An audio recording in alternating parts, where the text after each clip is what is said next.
Good morning, everyone. I'm very pleased to be the first to speak in this conference of the European Institute of Innovation and Technology. Good practice and learnings. You are most welcome.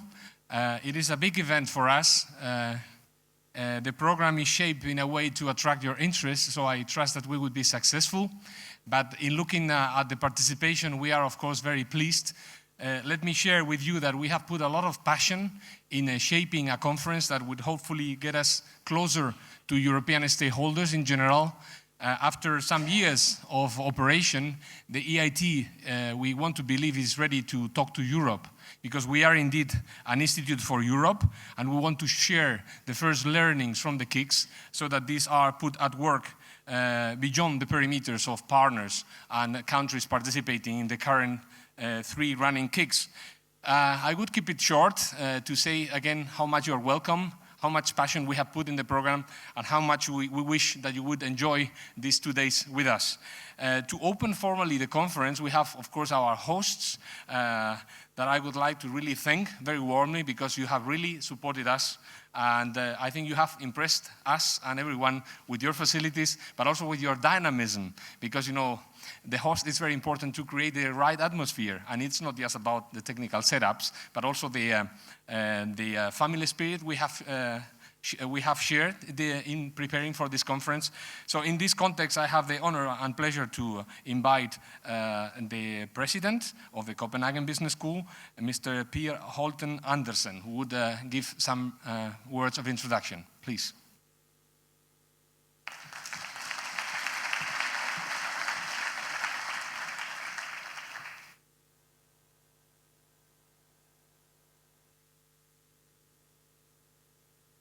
Thank you very much. You may have noticed that at this business school, we also have contacts high up, because those of you that arrived yesterday, you may have noticed that we had the second flood of sin in Denmark, i.e. lots of water. So we're also in control of the weather. Thank you very much for arriving this day and not yesterday. Ladies and gentlemen, our Minister for Science, Innovation and Higher Education, Morten Østergaard, especially welcome to you. You seem to be here every second week. I hope this is a sign also of appreciation of this university. Is that a yes or a no? That's a yes. Yes. Thank you very much for that. Welcome to Copenhagen Business School to all of you, and especially welcome to the annual conference of the European Institute of Innovation and Technology 2012. I will not say a lot about the business school. Apparently not, but what happened here?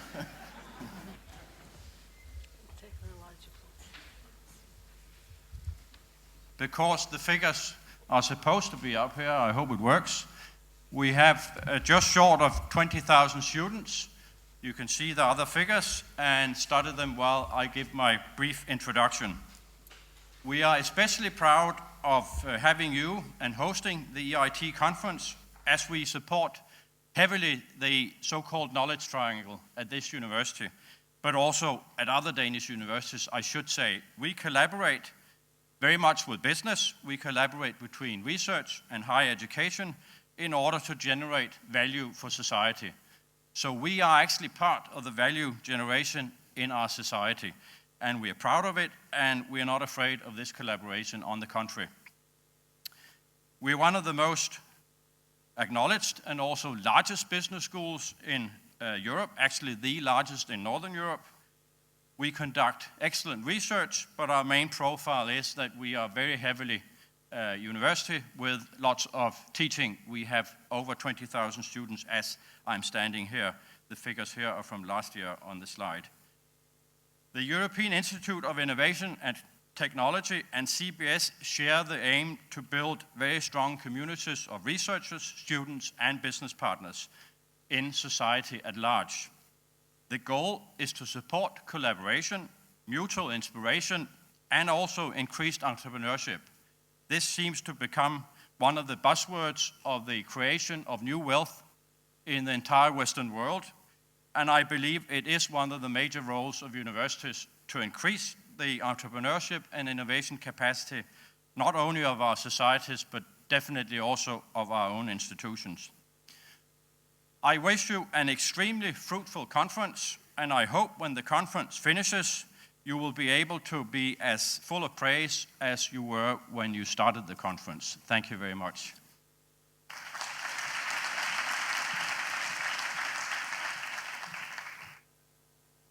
Thank you, Mr. President. Yes, the EIT is very much the expression of political will to do things differently, and we are very honored. I am personally very honored to see in the audience a lot of our board members, in fact, which were the one translating this political expectation into the actual operations that the KICs, which are also with us, represented by their CEOs, would be sharing these 2 days with us. In linking to this, we have a number of introductory speakers because it is indeed about the willingness to do things differently, and for this we need the Council of the European Union, we need the Commission, we need the Parliament, and we need the leadership. So that explains the speakers we have selected, starting first with the minister from Denmark, responsible for science, innovation and higher education, which is also in charge of the EU presidency this semester, Mr. Ostergaard. So maybe the minister could share with us the view of the Council. Please.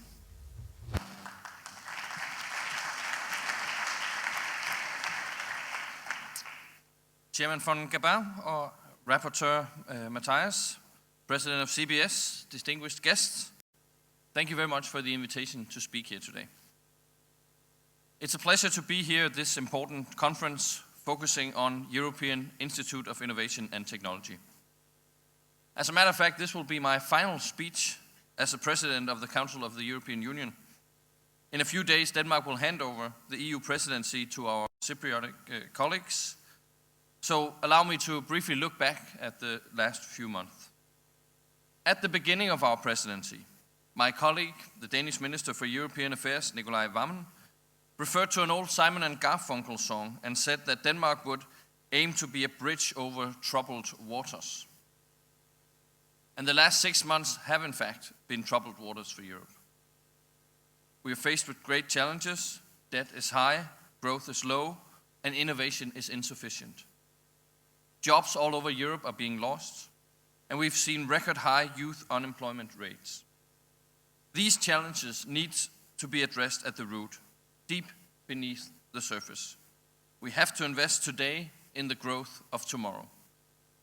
With the general partial approach on Horizon 2020, the new framework program for research and innovation, reached at the Competitiveness Council meeting on the 31st of May, we've done just that. In order to ensure sustainable growth, we need to strengthen the condition for excellent science, innovation, and higher education in Europe. The bridge between the three corners of the knowledge triangle and research and industry should be as short as possible and as direct as possible. Horizon 2020 and EIT will be important peers in that sense. Horizon 2020 will be one of the largest research and innovation initiatives with a proposed budget of 80 billion euros. Although we still have difficult negotiations ahead of us on this matter. With the targeted focus on the great societal challenges, including food security, climate change and aging populations, Horizon 2020 rethinks our approach to research and innovation. This is a challenge-driven approach which strengthens basic research and paves the way for unexpected and groundbreaking research results. Furthermore, Horizon 2020 reduces bureaucracy and makes it easier and more attractive for small and medium-sized enterprises to apply for EU funding. And it very much underlines that we need to link business, research and knowledge institutions closer together in order to enhance our growth and innovation capacity. Linking business, research and knowledge institutions closer together. Well, this is also the main objective for the European Institute of Innovation and Technology. And during the negotiations on Horizon 2020, we've discussed the EIT on several occasions. And at the last Council meeting in May, the Council had a first in-depth discussion with Commissioner Vassiliou and the EIT Chairman, Mr. von Gabin. There's been an overall agreement that the EIT has come a long way since it was founded in 2010 and that we've already seen the first tangible results. I share this view, and the EIT has found its home in Budapest. It has launched 3 knowledge innovation communities, the first on climate change mitigation, information, and then communication technologies and sustainable energy. The KICs are at the heart of the EIT. These unique communities link universities and businesses closer together. They create a unique environment where both businesses and universities prosper. And studies have shown that business collaborating with research institutions are more productive than businesses that do not. And the KICs do much more than that. They also educate our young talents. The EIT education programs contribute to the future high-skilled European workforce. They bring together ambitious students from all over Europe. And during their study programs, they visit various universities, companies, and startups in Europe. They'll enjoy lectures about the latest developments regarding climate change mitigation, information and communication technologies, and sustainable energy. And they'll be coached to develop their own business ideas. And at the same time, they'll build an international network. In other words, they don't learn how to get jobs, but how to create jobs. And by the end of 2012, the KICs will have trained more than 1,300 students and generated more than 100 new products and services. We can expect that these numbers will grow as people become even more aware of the EIT. And this shows that the EIT is part of the answer to some of the deeper lying problems that Europe is facing. EIT helps facilitate the transition from student to entrepreneur, from idea to product. The Commission proposes a 10-fold budget increase for the EIT. This constitutes a substantial amount, and for the Council, this matter is closely linked with the coming negotiations on the multi-annual financial framework.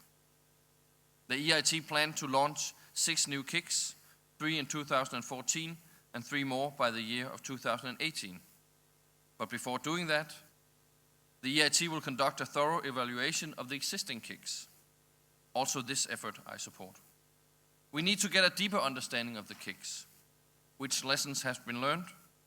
Can the application process be improved? In what way can the KICs contribute to renewed growth and innovation? It's crucial that we answer these questions in order to improve the existing and future KICs. And I hope that this conference will deliver some of the answers and provide valuable insights for the process that will follow. The Danish presidency has built on the preparations done by the Polish presidency and a very constructive approach by the member states. And now we hand over the rudder to the Cypriot presidency. Even though we've worked hard and achieved strong results, the European challenges are far from being solved. We still have a long way to go before we reach calmer waters. But with the agreement on the overall structure of Horizon 2020, we've set the right course.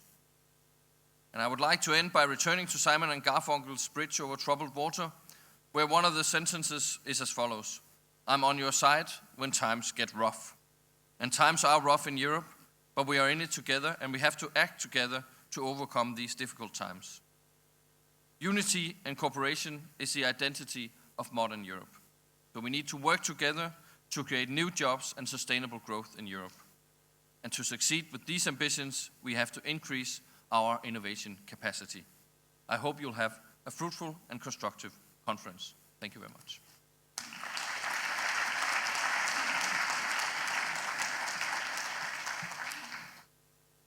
Thank you, Mr. Minister. We have also a message from a commissioner responsible for education, culture, multilingualism, and youth, Madame Vassilou, who unfortunately could not join us today. So I hope that the equipment would work and would have her video address.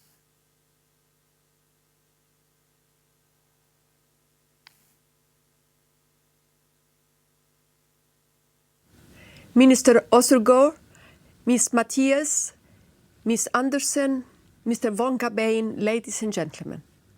I regret to not be able to be with you in person today, but I'm very grateful for this opportunity to welcome you through this video message. I would like to thank the Danish presidency for giving the EIT and its knowledge and innovation communities this excellent opportunity to showcase their work and achievements and to draw lessons from their first years of activity. After 2 years of operation, the EIT has shown that the concept is working and that it is attracting our best players from academia, business, and industry. This initial success demonstrates that a strong EIT is a powerful tool for delivering real change in the way we Europeans approach innovation. It has indeed the potential to change an entire mindset and to bring about a more entrepreneurial culture with the close involvement of universities. Having seen the EIT in action, I'm increasingly convinced that we can overcome the European paradox, where in Europe we have state-of-the-art education, an excellent research base, and dynamic industry, and yet we seldom turn breakthrough ideas into new products and services, or we simply fail to take them to the market in a commercial, viable way. The challenge now is to scale up the model so that it can have a deeper and wider impact. This is a difficult and delicate phase. This is a phase where we need to show political ambition and courage. This is why we propose to substantially increase the budget of the EIT to 3.2 billion euro and to create 6 new KICs. And by integrating a strengthened EIT within Horizon 2020, we also put it at the center of a strong and coherent innovation strategy at EU level. Our message is clear. If Europe is to create growth and jobs for all, investment in innovation must be among our top priorities. The EIT is one of the best tools at our disposal. We have to use its potential to the full. And for this, your contribution, the contribution of the wider EIT community, especially in the public debate at European level, is essential. I would like to thank you for what you have already done and express my full confidence that together we will achieve even better results in the near future. I wish you all a successful conference.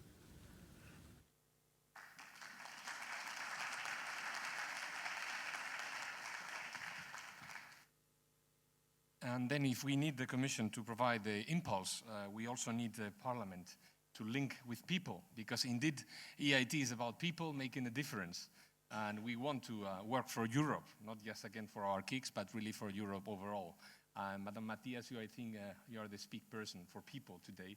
Please join us in the podium.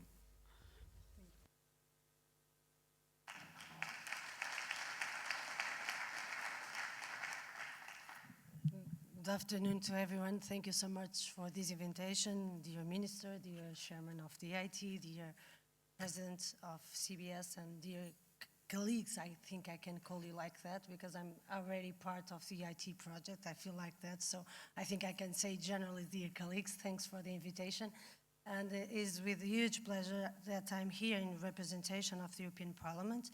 You know that we are discussing now the Horizon 2020 package, and it is composed of some reports associated to research and innovation, but also the 2 reports associated to the EIT. In that sense, I'm the responsible person for the strategic innovation agenda for the EIT at the European Parliament. And we have just started to exchange views on the reports we have presented last Monday, and unfortunately I can't stay with you till the end of the conference because we have the deadlines for amendments for tomorrow till Thursday for the 6 reports. So our agendas are a little bit overlapped, but I think then that I can access to the discussions you will have here afterwards. You know how this process works, so the Commission presented the proposal. As Commissioner Vassiliou already said in her message, there was this proposal of increasing the budget of the EIT from 300 million euros for 3.2 billion euros. I think that in this context, some good news at least, there's a huge consensus, a large consensus within the European Parliament in terms of the increasing of the amount of the budget of the EIT, and I'm totally in favor of that increased amount because I think we need it in order to face the challenges we have ahead. But just let me go back a little bit just to tell you also that chairwoman of ITRE committee, in the Industry, Research and Energy Committee, Mrs. Amalia Sartori, she couldn't be here today for personal reasons, but she asked me also to say hello to all of you and to wish you all the success concerning this conference. But going again to the EIT, so as I said, and as a rapporteur and as a ITRE committee coordinator, there's a huge and large consensus in the terms of the increased budget, and not only because we are asking for more money. The role of the Parliament is not only ask for more money, it's because we really believe in the EIT project. I think that the results we have till now from the 3 existing KICs have shown that this is a key instrument for technology and innovation policy within the European Union, and we think that is a key and strategic instrument in order to achieve some of the goals we want to achieve with this entire package, both Horizon 2020 and the EIT. They are linked together, and it's not by chance, it's because it makes sense that we have the European Institute of Innovation and Technology together with the other instruments in order that we can create something which really generates added value at European level. And I do believe that if we have one domain nowadays where we can still find added value at the European level is for sure in the research and innovation field.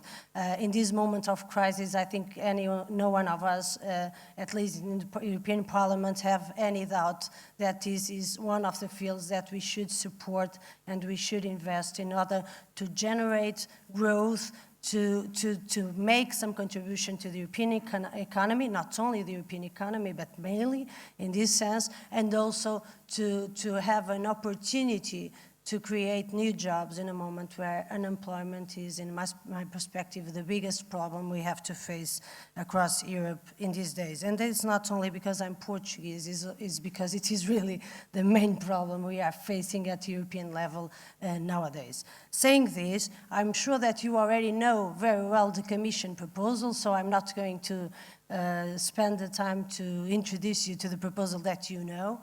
I just want to give you, if I'm here in the name of the citizens and of the people, I'm here also to be accountable, and I want to share with you some of the proposals I made in the report, and of course the report is of public domain. If you can't not have access to it, you just have to ask it for, but I think in the few days that it will be available, and your comments and suggestions and criticism will be very welcome for sure. But as I said, I made some suggestions concerning the fact that I think the EIT as itself needs to be seen as an important brand at the European level and of the European Union. We cannot continue to see, although they are the heart of the EIT, we cannot continue to see the EIT simply as a sum of the KICs.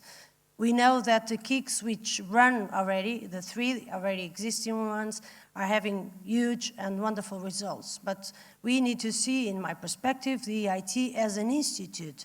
Of course it has the capacity, and surely it has the capacity to work in the framework of a program, and I'm sure that it builds up technology and innovation networks with many institutions and of different type. But we need to see, I think, and this increasing importance that is given through the European Commission proposal and through the Parliament, I hope, is in the sense that we will have an institute which can be seen as such. And you know, there's the proposal of having additional KICs, 3 new starting in 2014, and then later on additional 3 ones. For that, I just go a little bit more later. I'm not taking long, but anyway, I want just to say why to think in the EIT as an institute, because we need to see it as a big innovation partner in Europe and beyond. And we need to see also as a major center of scientific and technological research and interchange and of dissemination of good practices and knowledge, of course. And we needed to see it as also an instrument to share culture amongst Europe and beyond. So I think that EIT cannot be seen as a competitive actor to other institutions like universities, research centers, enterprises. By the contrary, I think it feels in the best way the knowledge triangle. We have a lot of instruments within the European innovation and research policy. We have a lot of instruments. We have EIT, we have GTIs, we have GPIs, we have I don't know how many instruments. In my very modest perspective, I think the best model is concentrated in the EIT. And in some cases, I would like to see other, like the GTIs and GPIs, being more a little bit like the EIT rather than the opposite. But we are talking, of course, of a huge challenge. So we must recognize in this moment, and it's not a criticism, it's just a pragmatic view, we must recognize that the EIT in this moment lacks visibility and recognition, not only in Europe, but also abroad. So we need to make an intervention in such a way that we can make it, as I said in the beginning, as a European brand of innovation and technology. Saying this, I think that the three pillars are quite important, but we cannot forget that 80 to 90% of the European industrial fabrics corresponds to small and medium enterprises. So one of the key challenges I think that the EIT has to face in the next period is also to be more open to the small and medium enterprises. In that sense, being more correlated with the European reality and with the European industrial fabric, as I said. In that sense, I propose some changes and some reinforcement of the participation of small and medium enterprises. In the other pillar, in the education pillar and training one, I think it's one of our key domains in the near future, as it is already now. If we look to the results of the already existing 3 KICs, we see that there are a lot of results in terms of training and education. But I think we need to reinforce it. So I do propose a creation of a specific grant program associated with the EIT, and not just to interconnect with already existing grant programs like we have, for example, with Marie Curie. I think that we need, as I said, a program, a specific program devoted to it. Another issue has to do with the allocation of resources, and this is linked, of course, with KICs. I don't think that one-size-fits-all approach is the one that we need. It depends. It depends on the domains. It depends on the areas. We'll have a lot of discussions around these issues, so don't worry, it's nothing ended, but we'll have a lot of discussions. But I do believe that depending on the domains, we can have different sizes and different organization of the KICs. The existing KICs are already different, so why to try to fit all the future ones in one single model? I think we can discuss it further.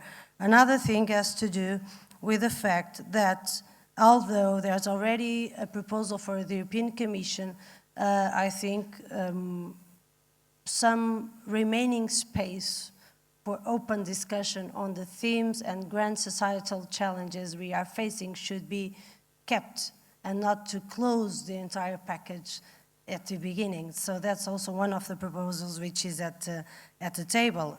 We can start with the new proposals of the Commission, but then probably we can discuss as the reality changes and Europe changes, and we cannot be blocked to one single view, I think, of these projects. So, to finish, I just want to say that EIT needs to continue to have autonomy in the way it organizes not only the KICs, but also all the domains associated with the Institute.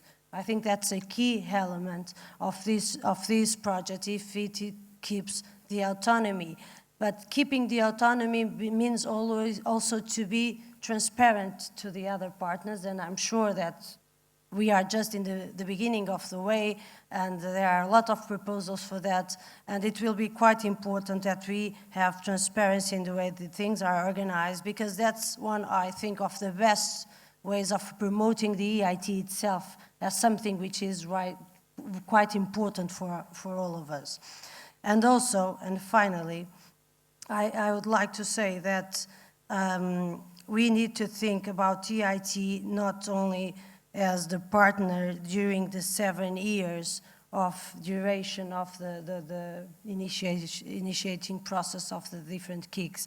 Probably we can think about considering a long-term, as having the EIT as a long-term business partner for to the projects that it has helped to reach the objectives, and that's also something we, I think, need to think about in order not to think only about the present, but also about the near future and the long-term run that we need to face. Saying this, I finish saying that I'm a big supporter of EIT and of Horizon 2020. We are now going to start a discussion among all the political groups concerning not only the EIT, but also the other programs associated to Horizon 2020, and we still have a lot of months ahead to discuss with all the amendments and proposals and to discuss with the governments, and we'll have a final proposal before 2014, hopefully. No, I'm joking, of course, we'll have it before 2014.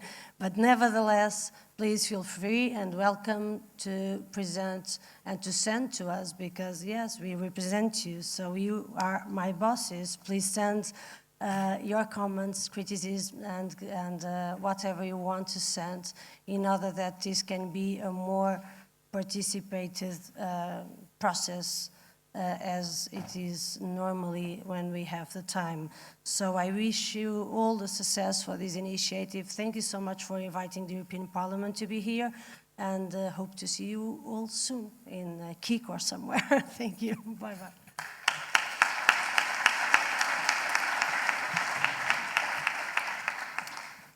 Thank you very much, both the Minister and Madam Matthias. Yes, EIT is an institute where business as usual is not an option, however. We don't see ourselves as a research council or a traditional research institute. We need to believe for that things can be done differently in Europe, and for which we need the leadership, and we need light towers, role models, and in that context, I could not think about a better person to convince you that our chair, Alex von Gavan, our chair and friend. Alex, the floor is yours, and I trust that you would convince the rest of the audience that we are on the succeeding path for the EIT.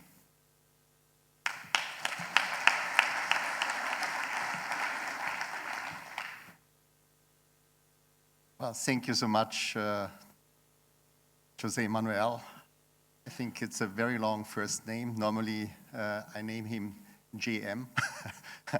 So I have to say I'm very grateful that it has been possible under the Danish presidency, I think, to organize this event. So my first gratitude goes to the Minister of Science, Mr. Østergaard, whom I really like to thank for really running a very professional and impressive presidency regarding the topic of innovation, but also particular to support the EIT at several occasions to become more familiar to all stakeholders. Also, Ms. Matthias, member of the European Parliament, I increasingly enjoy interacting with you and seeing that you help to make this concept an idea to infiltrate the Parliament. And I guess we should be honest, while we heard this afternoon already, how important it is to have such a thing as the EIT, that we really carry this back to the citizen. It's very important. We cannot do things like that without the consent of the politics and the representatives of our parliaments, who basically take the interests of the people and the taxpayers, who really are all very concerned, and at the same time I feel we can make them considering this is a smart concept. So in the next 10 to 15 minutes, I'd like to give you some introduction why we are building basically an EIT and what is the state of the art, so everybody is at the same wavelengths. And then we have, in the course of this conference, to which I do look forward, a better way in, so to say, joining each other in discussions. If you look today into Europe, the amazing thing is that Europe is still, as you can see, and I summarize some of this idea, fantastically performing in education, in the academic basis. We have powerhouses of research, we have renowned universities, we have a fantastic business school like the one hosting us today. We have centers of excellence, we have a fantastic, and this is a great EC achievement, exchange between the countries in terms that students are today, I think, so to say, if you want, so utilizing the chance to take their study and study sections in different parts of Europe. Also, we have an impressive industry. We have corporations that are very innovative, and they are still worldwide producing, developing, and maintaining leading products. And we have a great experience of product development, which is a part of which is heavily underestimated. And I guess we have also increasing arena in having more and more small and medium-sized businesses, but also startups, and even we have a beginning scenery of venture capital in Europe. So you could say everything is fine, let's just continue business as usual. And as we all know, many numbers and analyses we are doing about Europe are clearly indicating, unfortunately, we are increasingly not any longer in the top league of innovation. There are many ways how you can measure innovation, and I think I come to it a little bit in the course of the next slides I will present to you. But whatever base you name, however you define innovation, and however you try to benchmark, unfortunately, Europe is not really in the top league. Also, this number does not look as bad as it is if you take the average of Europe. But if you take then again the single member states, there are gigantic differences. Only few of them are matching up to the top league. Also, I think what you should see, and this number is already a little bit more, I would say, tangible and really touchy, if you want. So this is only out of the biotech industry, the anniversary investment of biotech venture funds into biotech industry. And the green bar is the investment done into European biotech, and the blue bar is done into US biotech. And what you can see, nearly every year, Europe makes only a quarter, or in the best case, a third of the investment, which we do see into the United States. You can twist this and turn this around and can say, basically, if you take every $100 earned ever in the United States, Miss America and Mr. America, from whatever they have earned, take $3.5 in their hands and invest it somehow into venture funds, either in private or in public rounds. If you compare this number to Europe, this is about 50 cents. So there is enough money around. That's not the problem. The problem is that somehow the money doesn't find the ecosystems where you like to invest into innovation in Europe. Also, this chart is somehow very revealing, as it does tell you something about the age of innovative companies.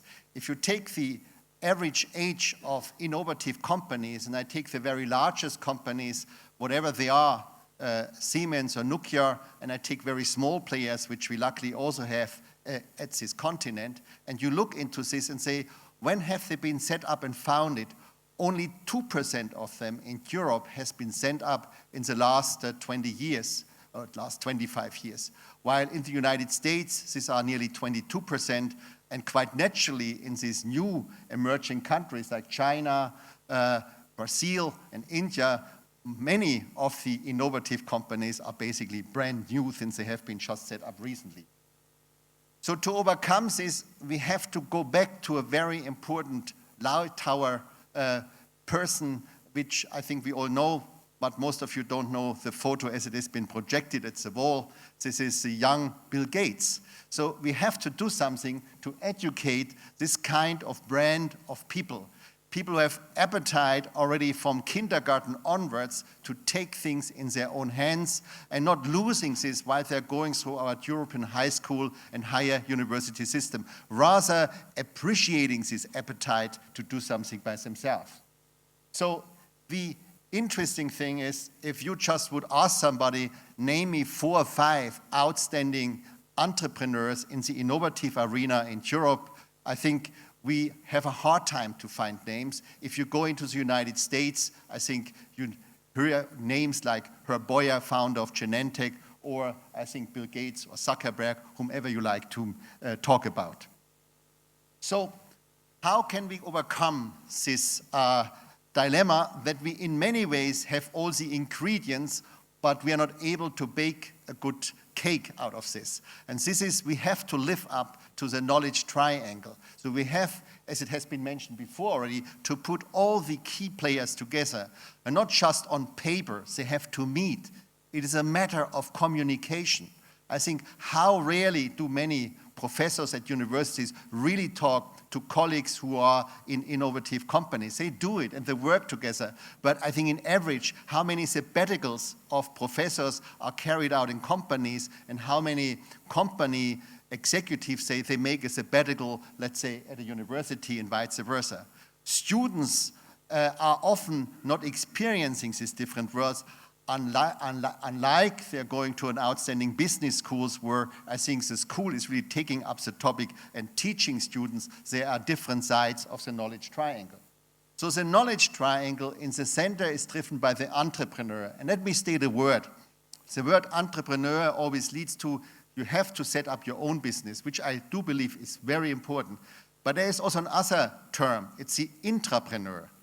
You need in the big corporations people who keep within this big organization an intrapreneurial spirit, so they carry forward new concepts and ideas. So what we basically think we have to do is we have to put ownership into the center, and we have to teach students and we have to teach participants of the knowledge triangle to take this as their own, to become entrepreneurial. And I guess this only can be achieved if we go and really overcome the mentality of silos. Also, Denmark is certainly a fantastic example how far we came, that in a country, many different, I know this since I've been living for more than 12 years in Scandinavia, the players of the knowledge triangle can play together, but I guess even you would say there's a need of improvement. So we have silos within the countries, but even worse, we have silos between the European countries. And this is a true dilemma, because innovation needs an open mind. If you have a great idea in Copenhagen, you should counter-probe this idea, whether it's also flying in London, in Paris, in Sarajevo, or another place. It is important to have an idea being probed by different mentalities, different customers, and seeing whether it's really something which could become a blockbuster of change.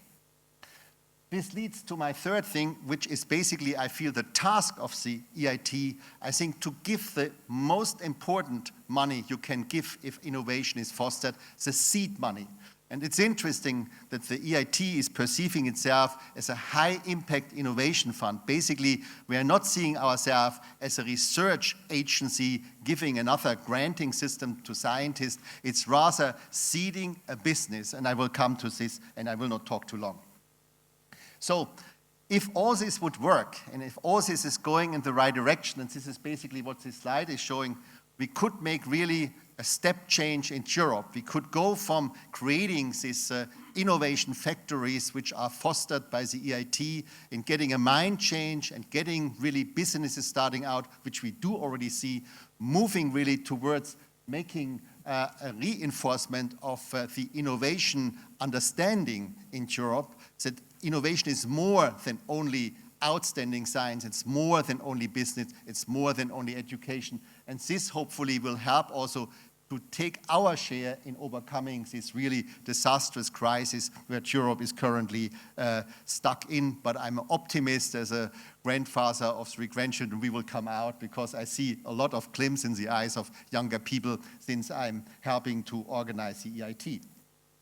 So the EIT is really, so to say, going from the idea to the product, going from the lab to the market, going from the student to the entrepreneur. And I think, of course, we should have goals and themes which are worthy our society. So I think the innovation we are driving in this continent has to be something which creates all along really sustainable economy. So how do we do this? And I guess since this is the first time I introduce a concept, and you will hear a lot more from the people really doing the job here. And this is basically done by our innovation factories, the KICs. And the KICs, knowledge and innovation communities, I think what they're basically doing is they're linking together in Europe a number of hotspots which are focusing on the same theme, but they are all coming from these different parts of the knowledge triangle. And in each hotspot, we have a co-location center where really people meet in person. And I think a student really has a chance to meet a venture capitalist, to meet a businessman, or at the same time, also the academic teacher can be re-exposing themselves to fresh ideas, how to translate a good concept to become and running to go to the people. So I guess the KICs for each of the three first innovation factories we have been setting up are distributed throughout Europe, and I think they create this atmosphere that a good idea which is born in London can be counter-checked whether it also finds supporter in Berlin, which is from the day one giving the students the feeling what they're doing has a global European relevance. In reality, I think these first KICs, which now running since 2 years, they are distributed well all over Europe. And I think we are aware that there are new member states which also should take part on this endeavor. And what I can say is that the knowledge we are accumulating at the EIT, how to build the knowledge triangle out of European countries is something we like to give back also to the new member states. And we have and we will implement programs that students from the new member states can become part and being really, so to say, educated or working at these innovation factories. So there's a lot of conspiracy about how the EIT was born, how it was created, and it's a little bit like the famous Japanese movie Rashomon. I think somebody is getting killed, and then you see 10 times different versions how this could have happened. Sometimes people say it was just a group of people who backstage decided who would become and running the first innovation factories. I can assure you it was very well set up with the support of our colleagues from the Commission. The first meeting of the governing board member was on the 15th of September in 2008. By the way, it was a day when the Lehman Brothers went bankrupt. And I have to say, this was quite an interesting moment to start an institute exactly in this field at a day where everybody was feeling this will lead to a change, at least in the next 5 to 10 years, of macroeconomy worldwide. So the board at that time, headed by Martin Schurmans, who was a fantastic founding chairman, was, so to say, electing a kind of an executive board. And I think many of the board members are sitting in the audience, and those people basically helped to make the first call for the first KICs. And I think the KICs then were coming in. We had more than 20 applications, and out of the 20, we selected 3, and the first were implemented in 2010, and they were up and running, and then the EIT headquarters was implemented, which now is also running under its director, José Manuel Leceta. And I guess meanwhile, the directorate and the CEOs of the KICs, and I think they are also, I think not all of them, but one at least I have recognized, Mary Ritter, is sitting in the audience in a very close link with the EIT, are exchanging the knowledge how to build these knowledge factories. So we have been writing a strategic innovation agenda which has been further so to say, refined by our colleagues in the Commission, and this has been leading to a proposal which has been discussed in the speeches of the Minister and the Member of the Parliament, is now a proposition on the table, which we say, how can we make this concept of the EIT further fostering, how can we make it growing, and how can we really do the best of it? And I guess we all see it is something new, and what I think also something not to be underestimated, since we are an investment and we give only, so to say, the seed money of about 25%. We are, so to say, initiating counter-financing of 75%.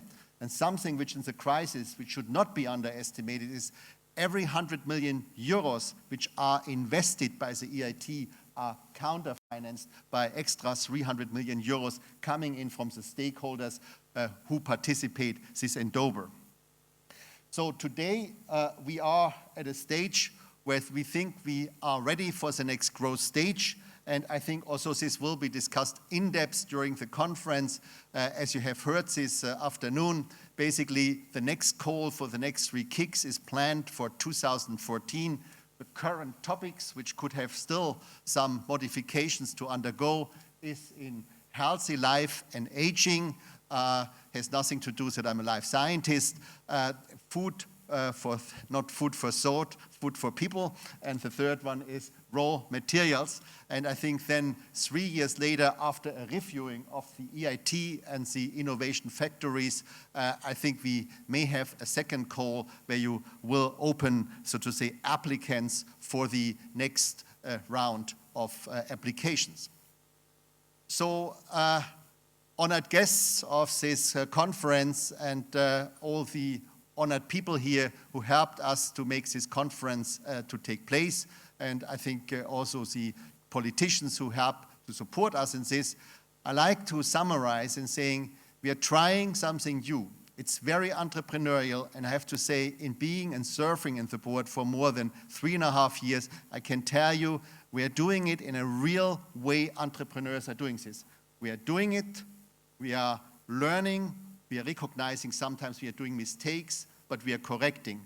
We like to do this as flexible as possible. We really like to act like a high-impact innovation venture fund, and our kicks are really innovation factories. A learning curve always means also that you sometimes do things in vain. It's a part of the risk of innovation. But the good thing about the EIT is that we will digest this and we will carry it back into Europe so we can learn from this learning curve. I conclude, so to say, my presentation with a story how closely all the things are related in innovation. It was in Scotland, in a huge property owned by a count, where the boy of the count was playing at a pond, and he was falling into the pond and he was drowning.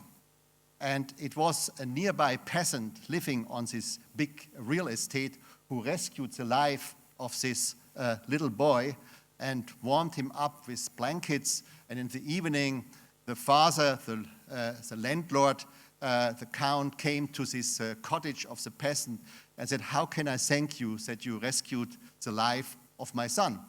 And the peasant said, "Nothing to be thanked. It's naturally the best thing you can do to rescue somebody's life." So still, the landlord wanted to give him some extra money, and he said, "No, I don't want to take money. Can I do anything for you?" And in this moment, he saw that this peasant had also a son in the same very early life stage, so say, looking out of the cottage. And I said, "Well, can I do and help you in financing the education of your son?" And the peasant said, "Yes, you can do." So he accepted this offer. We are writing about 40, 50 years later. The son of the landlord of the count was very important to make the today's Europe to survive. And the son of the peasant, he got well educated. He became a researcher, but also an innovator. And he invented something which became then a product which rescued the life of the boy of this landlord. So most likely you know who the landlord was. This was Sir Randolph Churchill. His son was Winston Churchill. He got in the most critical stage when some people were really fearing the Germans would win the war. He got a pneumonia, and he was basically rescued by the first penicillin. And I think the boy who discovered the penicillin was Alexander Sir Fleming. Okay, thank you so much.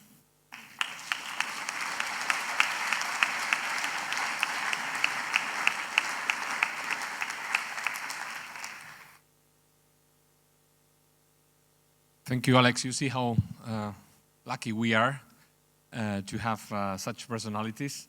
But I should thank the whole speakers and for this welcome, very inspiring and encouraging statements. Thank you so much. I think we have now the obligation to really feed the expectations, and this is what we precisely want to do at the EIT. Mr. Minister, I understand you have a very tight agenda. Thank you for joining us, and Madame Matthias and Alex. I invite you to join now the first row because we would continue with the keynote speaker. Thank you very much.